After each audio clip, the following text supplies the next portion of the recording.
La voz de los protagonistas. Contacto telefónico.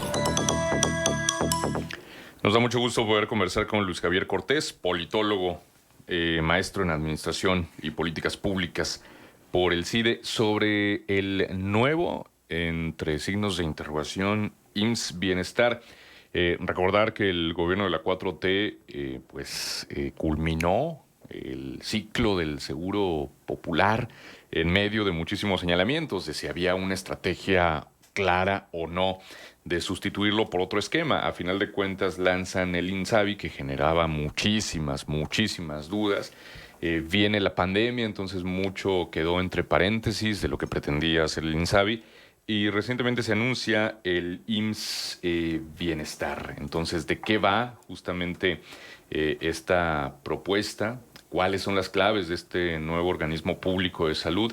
¿Qué tanto se parece al INSABI o al Seguro Popular, o si son cosas distintas? Bueno, justamente eso lo vamos a platicar con Luis Javier. Luis Javier, muy buenos días, gracias por estar con nosotros. Marcela Pámanes, Arturo González y servidor Manuel Cerrato, te saludamos con mucho gusto. ¿Cómo estás? ¿Qué tal? Excelente día, muy buen día para Marcela, para Manuel, para Arturo, un gusto estar con ustedes. Gracias, pues encantados de conversar contigo. Y de entrada, ¿qué tendríamos que decir sobre este IMSS Bienestar, que es un organismo que se anunció como descentralizado de la Administración Pública Federal, con una personalidad jurídica y patrimonio propios, con autonomía tanto de gestión como operativa, como técnica? Realmente es un instrumento, por decirlo de alguna manera, que se ve, factible como para abarcar los servicios de salud que tanto necesitamos en el país, o es más burocracia. En fin, ¿qué panorama nos puedes ofrecer? Claro, pues ahora sí que, como el nombre del programa lo indica, para hablar de la actualidad siempre hay que poner en contexto precisamente cómo es que surge este organismo público descentralizado. Hay que mencionar primeramente, como seguramente la mayoría del auditorio lo sabe, el acceso a los servicios de salud públicos está anclado en la condición laboral de las personas. Es decir, si se trabaja dentro del sector formal de la economía, se tiene acceso al IMSS, al ISSSTE, al ISPAM y a una serie de subsistemas, dependiendo exactamente dónde labores. Pero si laboras dentro del sector informal, mal llamado informal, la palabra correcta para mencionarlo es no asalariado, no tienes acceso a la seguridad social, no tienes acceso a los institutos de seguridad social. En esta condición se encuentran, según los más recientes datos de el Coneval, más de 60 millones de mexicanos. En Coahuila, por ejemplo, esta situación lo viven 3 de cada 10 habitantes, el 30%. Ahora bien, desde 2004 se crea el Sistema de Protección Social en Salud, que el principal brazo operativo era el Seguro Popular, el cual buscaba ser precisamente eso, una aseguradora pública que financiara el acceso a los servicios de salud. ¿Cómo los financiaba? Bueno, vía transferencias a los estados, y estos, mediante sus sistemas estatales de salud, brindaban el servicio a los habitantes. Por supuesto que no era una política perfecta, por supuesto que tenía errores, pero había demostrado a lo largo de sus más de 15 años de existencia que por lo menos era funcional, y la gente sentía pues una cercanía con ese programa, y se sentía pues con el acceso al servicio de salud. A la llegada de este gobierno deciden terminar con esta política pública con el principal argumento de que se perdían los recursos, que había muchísima corrupción, y que además este Seguro Popular, bueno, con esa coqueta frase que no era seguro ni era popular, deciden centralizar la política y crear el Instituto de Salud para el Bienestar. ¿Cómo opera o cómo intentó operar este instituto, que también fue creado como un organismo público descentralizado? Pues básicamente, en lugar de que el gobierno federal transfiriera a los estados recursos para que estos, mediante sus sistemas estatales de salud, brindaran la atención, digamos que lo hacen a la inversa. Son las entidades federativas quienes deben transferir no solo recursos, sino su infraestructura física, es decir, sus sistemas estatales de salud, para que los administre, en teoría, el Instituto de Salud para el Bienestar, que estaba anclado a la Secretaría de Salud Federal. Uh-huh. ¿Qué originó esto? Bueno, pues que primero nunca se emitieron reglas de operación, es decir, nunca se supo exactamente cuál sería el mecanismo y a través de qué pautas las entidades irían cediendo esa infraestructura. Como bien mencionaba, bueno, se atravesó la pandemia y mucho de este proceso, digamos que quedó trunco. Seguramente lo saben, ha habido muchísimas manifestaciones en torno principalmente a la atención, por ejemplo, de niños con cáncer. Ajá. ¿Por qué se dieron estas manifestaciones? Bueno, básicamente porque se decidió desaparecer un fondo que existía en el Seguro Popular llamado Fondo de Protección contra Gastos Catastróficos, el cual, bueno, pues con la llegada del INSABI quedó desaparecido y se perdió el financiamiento para este tipo de intervenciones. Uh-huh. Ahora bien, para no alargarme de más, ¿qué es lo que busca el IMSS Bienestar? Lamento decirles que es básicamente lo mismo que el Instituto de Salud para el Bienestar, es decir, el INSABI, pero ahora bajo la rectoría del Instituto Mexicano del Seguro Social, que si bien es cierto es una institución muchísimo más estable, con mecanismos de servicio y de atención muchísimo más probados a lo largo del tiempo, pues tampoco es una institución que presente en la actualidad los mejores números en torno a la atención de salud. Uh-huh. Sí, exactamente, porque aparte una de las complicaciones operativas que se vio con el INSABI es precisamente esto que nos mencionabas, Luis Javier, que los estados tenían que ceder toda su infraestructura del sistema estatal de los servicios de salud a la federación, pero seguirse haciendo cargo como del mantenimiento y demás. Por eso muchos gobernadores no firmaban el convenio con el INSABI. Viene la pandemia, todo eso queda ahí medio en el aire. Ahora lo que se nos ha dicho, por lo menos en el papel, es que el propósito, el objetivo principal del IMSS Bienestar es que la población adscrita territorialmente al programa que carezca de seguridad social y que habite, sobre todo en zonas rurales y marginadas urbanas, pues tenga acceso a servicios de salud, y que el INSABI tendría a su vez que garantizar que no falte ni personal médico, ni de enfermería, ni personal técnico tampoco en las unidades de atención a la salud, sobre todo en los sitios con mayores niveles de marginación, ya sea áreas rurales, poblaciones indígenas o zonas urbanas de pobreza o polígonos de pobreza, como se les denomina también. Sin embargo, bueno, no se ve que exista capacidad de entrada presupuestaria para que todo esto esté garantizado, porque lo hemos visto a lo largo de la historia. No ha habido dinero que alcance para los servicios de salud. ¿Qué nos hace pensar que este esquema va a funcionar? ¿Cómo ves esta situación? Por supuesto. Mira, justo ese es uno de los principales problemas que, bueno, si bien es cierto que con el Seguro Popular tampoco se alcanzó las cifras presupuestarias para cubrir la necesidad en salud de la población sin seguridad social, por lo menos existió un mecanismo que aseguraba que a lo largo del tiempo, tanto federación como gobiernos de las entidades federativas estaban obligados por ley a dar una cuota de acuerdo al número de beneficiarios que se inscribían al Seguro Popular. Uh-huh. En cambio ahora, digamos que el gobierno federal absorbe por completo esa responsabilidad de financiar a las personas que no cuentan con seguridad social. ¿Y qué provoca esto? Bueno, que existan menos recursos para atender a una población cada vez más creciente.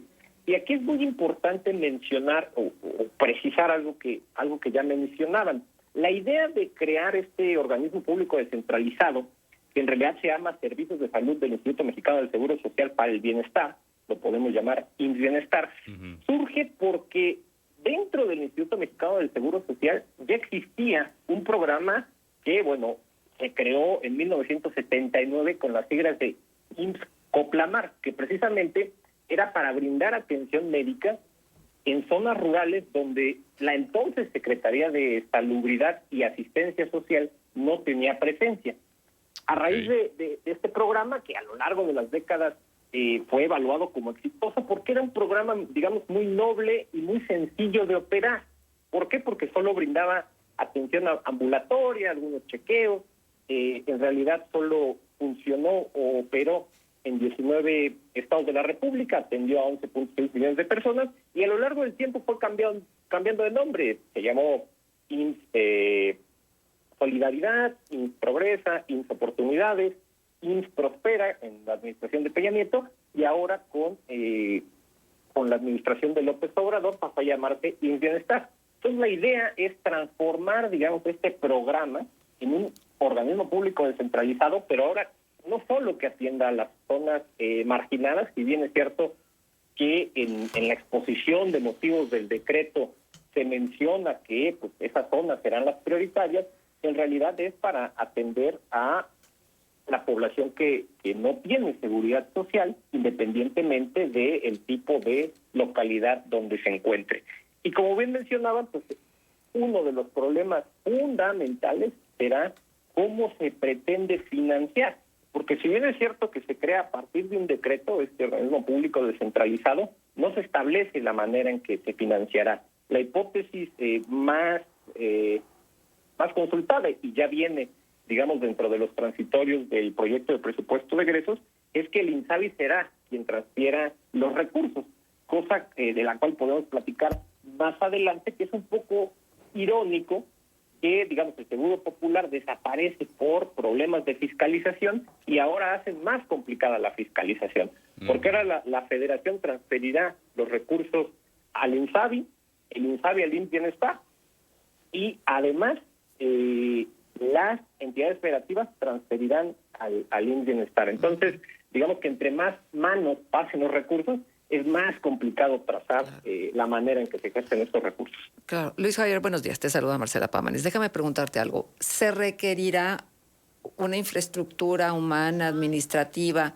para operar el IMSS Bienestar o tendrá que ser funciones añadidas a quienes ya están dentro del sistema de seguridad oficial? Eso es muy oportuna tu pregunta, porque a veces y seguramente se va a confundir muchísimo. El IMSS Bienestar, o bueno, este nuevo organismo público descentralizado, no es el IMSS. Es decir, la gente sin seguridad social no puede acceder al Instituto Mexicano del Seguro Social. Eso es muy importante porque eso se está entendiendo. Exactamente. El IMSS Bienestar solo va a encabezar, digamos, la Junta de Gobierno y va a tener la rectoría de implementar este organismo público descentralizado, pero las personas sin seguridad social seguirán acudiendo a los sistemas estatales de salud, a las clínicas creadas por las entidades federativas, pero no podrán ir a una clínica de medicina familiar o a un hospital regional que pertenezca al Instituto Mexicano del Seguro Social. Por eso discursivamente pareciera muy atractiva esta política, porque la población pudiera entenderla como, bueno, ya voy a tener acceso al Instituto Mexicano del Seguro Social, ya voy a tener IMSS, pero no es así. Realmente vas a tener acceso, si no cuentas con seguridad social, a los sistemas estatales de salud, pero ahora con menor financiamiento y sin una rectoría y sin una, se podría decir, proyecto y diseño a largo plazo. Híjole, pero entonces es como disfrazar, maquillar. ¿Qué le representará a cada uno de los estados esa cantidad de personas que en algún momento dado pudieran ser atendidos desde estas instancias, o ya lo vienen haciendo de manera natural? Y entonces, ¿qué están anunciando? Por supuesto. Pues mira, básicamente, como lo considero en gran parte de las políticas implementadas por este gobierno, digamos que el discurso es lo más importante. El discurso lo tienen ganado, y la legitimidad, digamos, del presidente, el carisma, los altos índices de popularidad, digamos que provocan, ¿no?, que discursivamente sea atractiva la política, por lo menos en materia de salud, que se quiere implementar.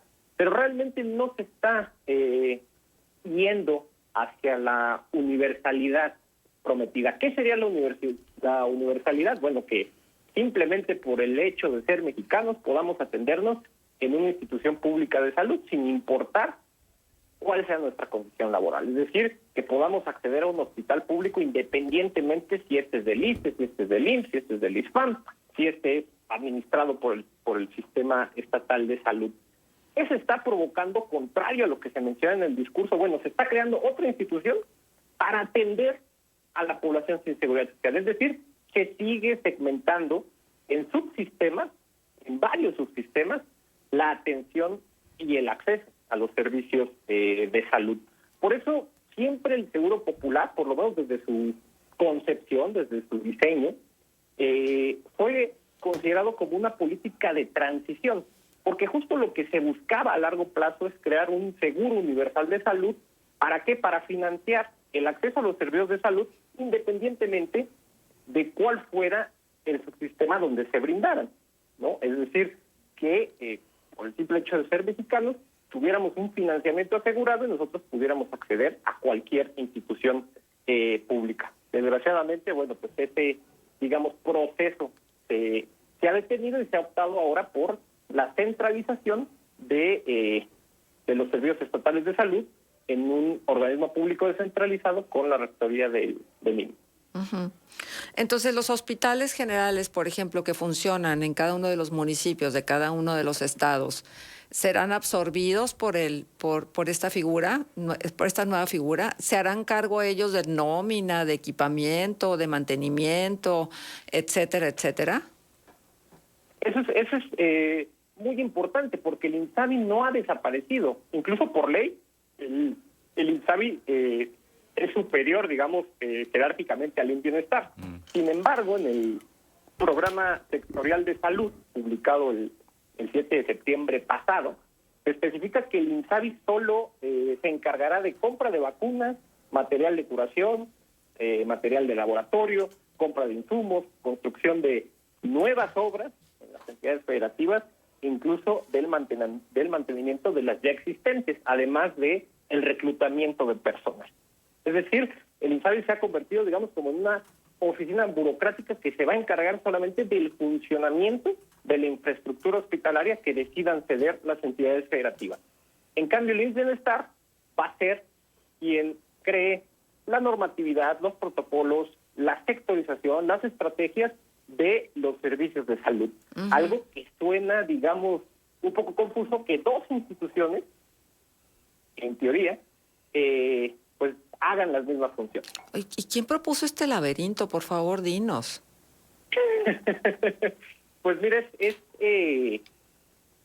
una idea que López Obrador, desde que fue jefe de gobierno, incluso fue muy renuente a entrar al Seguro Popular, a adherirse, digamos, o entrar a esta política. Fue hasta el gobierno de Marcelo Ebrard cuando se decide entrar, ¿no? O que la Ciudad de México, entonces Distrito Federal, optara por esta política pública. ¿Por qué, digamos, cuál es el entramado real de esta situación? Es meramente ideológico, que puede ser muy respetable y lo podemos debatir.